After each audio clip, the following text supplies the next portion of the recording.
Hi! Hello! Welcome to my channel.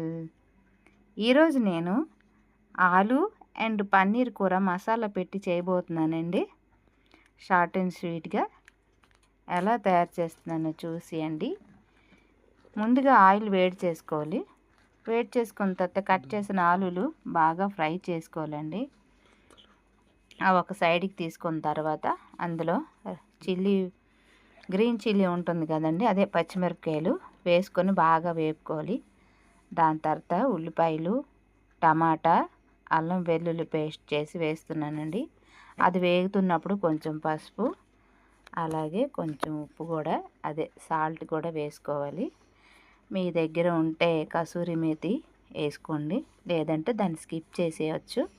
తర్వాత కొంచెం masala powder వేసి బాగా వేగనివ్వాలండి. చూసారా మసాలా వేగిపోయింది కదా! వేగిపోయిన తర్వాత మనం వేపుకున్న ఆలుని కూడా వేసి బాగా ఫ్రై చేసుకోవాలి.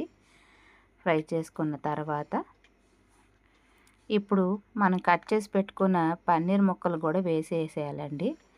వేసేసిన తర్వాత ఫాస్ట్గా కలుపుకూడదండి, చాలా స్లోగా కలుపుకోవాలి. స్లోగా దాన్ని కలుపుకున్న తర్వాత కొంచెం మనకి వాటర్ యాడ్ చేసుకోవాలండి. వాటర్ యాడ్ చేసుకున్న తర్వాత దాని పైన క్యాప్ వేసుకోవాలి. తర్వాత దాన్ని సిమ్లోనే అలాగ వేయించుకోవాలండి, ఉడికించుకోవాలి. Thank you so much.